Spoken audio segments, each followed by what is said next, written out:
Hey guys, it's Rush. A lot of people have been asking me to play lower tiers. Now, I understand why, but the reality is I am not comfortable in them at all. There's a huge meta shift between tier 6s and tier 10s, which obviously is sort of the tier I stick around for the most part.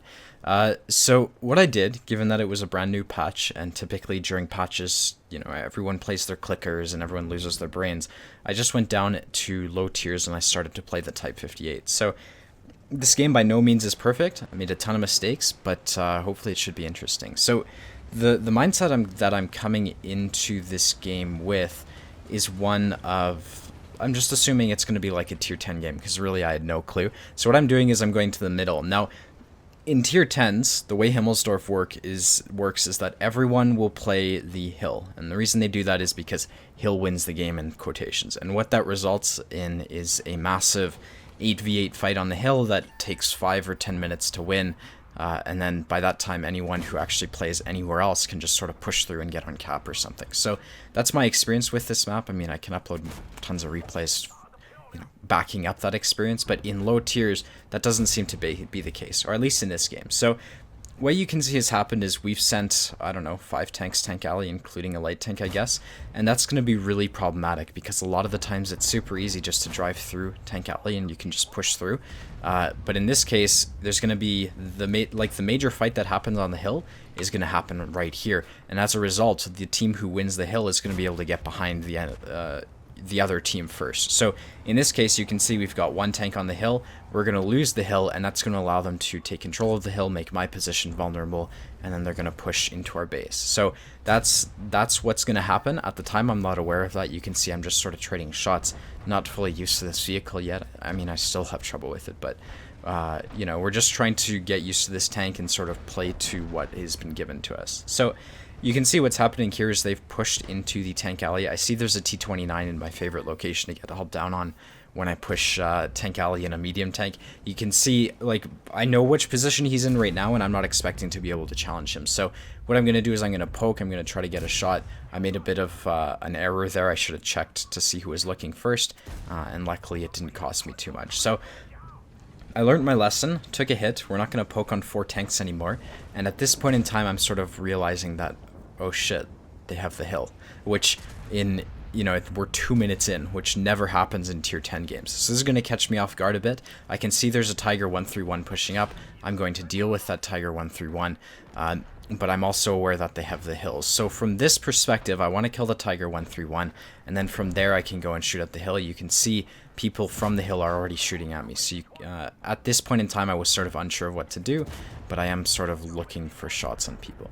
You can see this Tiger 131 is giving me shots. I think I end up bouncing one. At this point in time, I get hit by a 3485. I see the Scorpion, so I'm going to tuck myself in like this. What that's going to allow me to do is, a lot of the times TDs will sit on the 3 line, and this house right here will sort of block their line of fire. So I'm doing this on purpose. I don't want to get hit by whichever TD is back there, and I also don't really want to get hit by the people on the hill. So I'm trying to stay safe while maintaining my shots on the Tiger 131. The Tiger 131 dies, the ISU 122S finishes him off, and from here the 1375 starts to push down the 3 line. So he's going to spot a Dicker Max. You can see I'm looking for shots on the hill, and then I notice the Dicker Max, so we're going to put a shot into him, and then we'll go from there. Now, right here it's going to look like I'm poking on a TD, but you can see the TD was obviously going to be distracted by the 1375, so I can take an educated risk when I do this. He shot, so I'm able to continue to aim, and then I put 1 shot into him, and then we're going to try to figure out what to do from here. Now, at this point in time, we were down 6 tanks. I would be guessing that we aren't going to win this game, and that was my mindset by the time, when I was live streaming this. I didn't think we would win at all. What you can see is going to happen, though, is they have a lot of one-shots. When you're in a situation like this, when they have so many one-shots and, relatively similar HP to your team, just focus down the one-shots. You want to remove the amount of guns shooting back at you, and you're going to see that's ultimately what's going to help us win, because if we can just kill their tanks, it's very easy to deal with 1 tank on full HP as opposed to 6 tanks on 44 HP or something. So you can see I'm going to do that. At this right now, I'm sort of okay, well, they're pushing into our base. If I were to try to help our team in the tank alley, it wouldn't end well for me because they're going to flank the tank alley. So what I'm doing is I'm positioning myself to try to prevent that. You can see instead of stopping for the 30-45, I'm going to go to a safe location first because I don't want to risk getting snapshotted by a 30-45. So from this location, I can put shots into this guy, and we're just going to sort of abuse this position as they push into our base. I want to try to get the most of it. I managed that shot there. Don't ask me how it was luck, but you can see we're just going to try to make this position work. They're pushing into the Yag, Panzer IV. I'm able to finish them off, and then we're going to shoot at the 1375. So right here, I see the 1375 looking at me. I don't know what his alpha is, so I wasn't going to risk taking a hit. If I could have taken a hit, like if I thought I could have taken a hit, it really wouldn't have meant anything to me. Probably would have done it just to finish him off, but you can see I didn't take the chance at getting killed right there, and that's really important because if RNG decides to screw you over, you have to assume when you're a one-shot, you have to assume everyone's RNG is plus 25%. It's just the safest way to play. You can't, if someone has 320 alpha and you have 321 hit points, you can't take that hit. It's not worth the risk. Same thing if you have 350 HP. So in this situation, I'm just going to pause it because I was sort of talking about just random advice. In this situation, you can see we've got an ISU 122 on cap. I'm a one-shot. We've got a KV2 who's about to die. And they have multiple one-shots that I can take out. You can see they've got a T-29, Thunderbolt, and OI. So what I'm going to do is I'm expecting the ISU to get on cap. I'm going to put a shot into whoever I can. Again, I want to eliminate guns shooting back at me. So I finish off the Thunderbolt, then we're going to go for the T-29, but you can see he gets hulled down, and at this point in time, he's looking at me. So I'm not going to take the chance. And then here, I know there's a Scorpion who is at B0. So I was expecting a couple things to happen. You can see the ISU 122S is telling me to cap. I was expecting the VK to come after me because he knew I was here, or I was also expecting the Scorpion to try to come up this line. And you can see when I live streamed this, I got lit as I was running away, and I thought it was the Scorpion over here who spotted me. So I'm expecting to get chased down. I'm not going to cross in front of a T-29 when I'm a one-shot, even though there's some puppy telling me to. I'm going to do a smarter route, and I'm going to play myself, because really this guy turns out to be an asshole, but he really doesn't know what he's doing. So there's a couple lessons in here. You can see I'm running away from what I expect to be a threat. I got spotted. You can see I'm looking behind me because I thought the Scorpion had chased me. I actually think it was the hill, like the Scorpion spotted me from the hill. I was lucky not to get shot as I crossed, but luck happens. And from here, I'm going to be trying to delay the people who are pushing into the cap, right? I want to try to cap out. We've got 40 seconds left. Whatever I can do to prevent them from resetting is obviously going to be great for me. So I can see this VK's coming. I'm lining up for a shot. My hope is just to sort of pester him. It's actually going to work really, really well. You're going to see I'm going to put one shot into him, and that's going to totally distract this guy. He's going to ignore the ISU on cap, even though there's 20 seconds left, and I did not expect that, right? I'm used to tier 10 gameplay. I would have expected him to go and try to reset. You can see the Scorpion was on the hill, but at this point in time, there's a VK who's just sort of looking at me, so I'm not going to risk my life when he's just camping me. There's 5 seconds left, and here I missed an opportunity, or at least what I felt was an opportunity. I could have maybe got a shot on the VK as he crosses right here. You can see I did have a line on him, but I missed that shot, and the result is that the ISU 122 died. So the ISU 122 dying, I don't think it was my fault. I was a one-shot. I don't think I could have done much more. But it's going to be interesting because I'm going to pause it here. The chat it's a really good lesson. This game is a really good lesson in regards to chat. The chat is toxic. No useful information comes of it. You can see this guy says fucking idiot T58 as if I made some sort of grave mistake.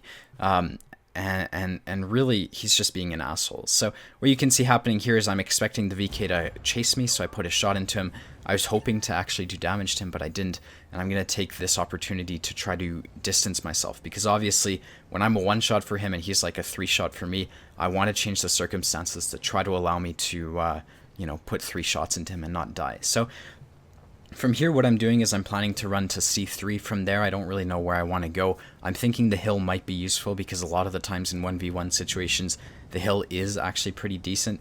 You can see the ISU 122 is being completely retarded. He's a fucking puppy. Fuck that guy. Eventually, I lose it and I tell him to shut the fuck up. But from here, I'm going to set up my binocs. I expect that VK to chase after me. He could be going through the courtyard. He could be going to the hill, but I'm setting up, in quotations, a trap just in case.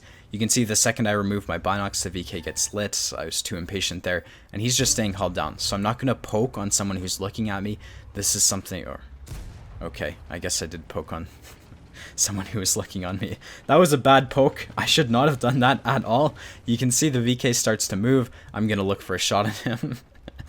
Jesus Christ. Sometimes when I watch my own games, man.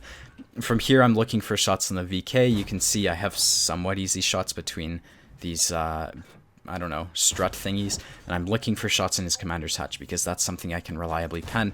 And realistically, the chances of him returning fire when he was in that location, it's really slim. So what you can see me doing is I see this VK coming around this corner. Now, I didn't notice, like I didn't zoom out at the time, but I noticed that he stopped. So when someone stopped, contrary to what I just showed you, you don't want to poke on him. So you can see I'm not going to make that mistake a second time. I'm just not going to poke on the VK who stopped. So again, I'm going to change the situation. Now that he's unspotted, I'm not going to take the risk and poke onto him because for all I know, he's just camping there waiting for me to poke. So you're going to see me running away. And this is where the strategy sort of comes in. The hill becomes really advantageous late game, especially in tier 10 gameplay. But obviously in this case, the meta sort of changed. But here's when I want to be on the hill, because what I'm going to be able to do is I'm going to be able to watch the cap. And with Binocs, that's going to make it really easy. So I'm just driving up to the hill. I want to get there before the VK, who presumably will come to our cap circle.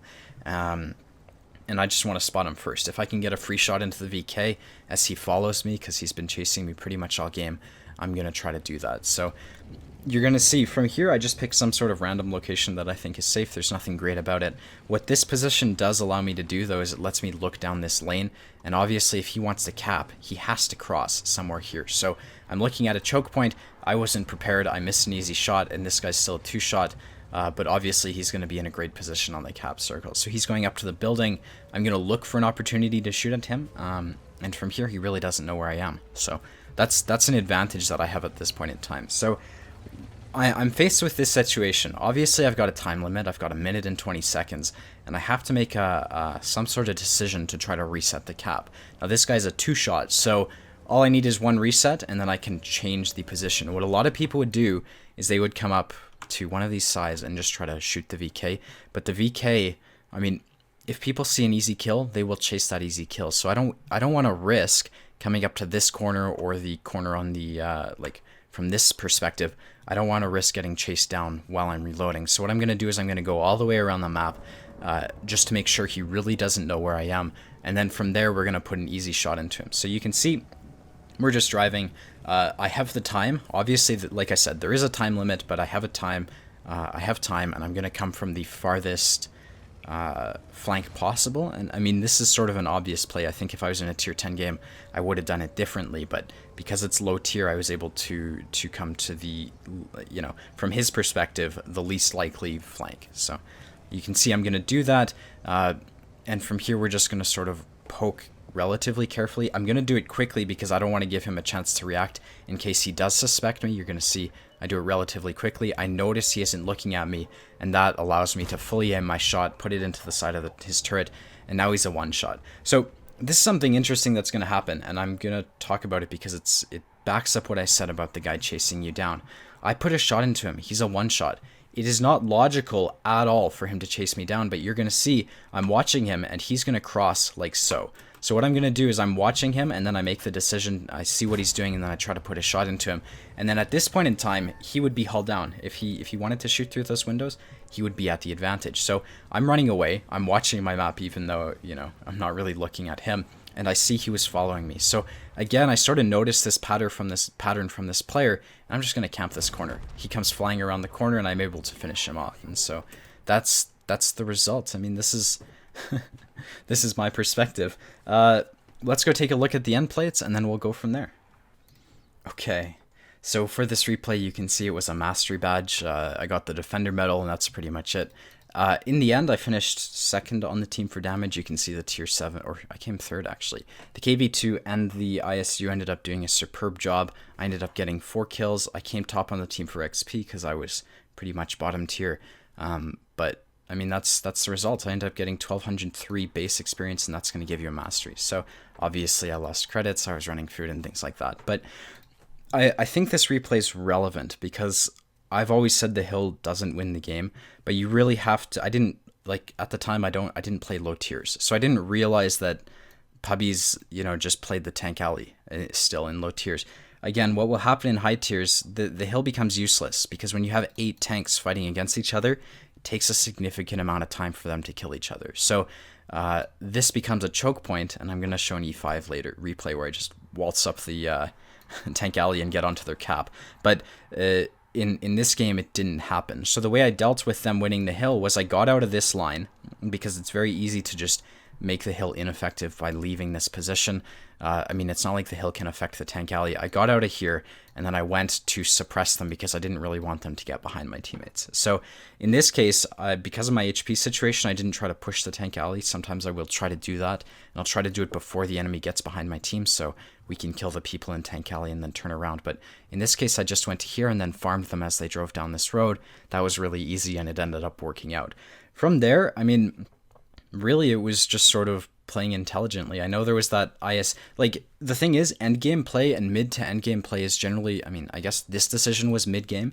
Endgame play, a lot of it is going to be looking at situations and seeing where you have to go to take advantage of them. Because here, I saw that they were in this area, and I was like, oh, well, I can just go here and shoot them. And that's what I did. And then eventually, when I started to be pressured, our KV2 died, I ran away, and I did that, I think, again, intelligently, because that VK ended up coming through the courtyard. So I went like this, and that allowed me to sort of stall the VK, then I ran away, and I constantly changed the situation to try to give myself the advantage. You can see, by putting myself at distance constantly, that guy really, there's very little he could do. I controlled the engagement consistently, and I feel like that's why I was able to come out on top. So yeah, I mean, if you're, I would suggest to practice endgame gameplay, just live until the end of the game. If that's something you want to work on, I mean, just practice surviving. Play a light tank and just live all game, and then that'll put you in situations where you're last alive and stuff, and you have to try to deal with those kind of things. So yeah, I mean, I hope this replay was helpful. There's definitely the gameplay, in my opinion, was not normal, right? Because I'm a tier 10 player and everyone just goes hill in tier 10. But for sure, if no one goes hill in bottom tier, I would actually think the hill wins the game. But you know, it's a toss up. I haven't played enough tier 6 games yet to know. So yeah, I hope this video was helpful. If you want to see more, be sure to hit the like and the subscribe button, and let me know what you think of low tier gameplay like this, because I'm considering it, but at the same time, I sort of feel dirty when, like, killing that VK. I just sat here and he just went full speed around that corner and killed him. Like, that's tier 6 gameplay, in my opinion. It's very easy to sort of just kill people because they make super noob mistakes, I guess. So if you want to see it, I'll definitely consider doing more of it. But yeah, let me know. I'll gauge my future actions from the comments. So yeah, bye for now.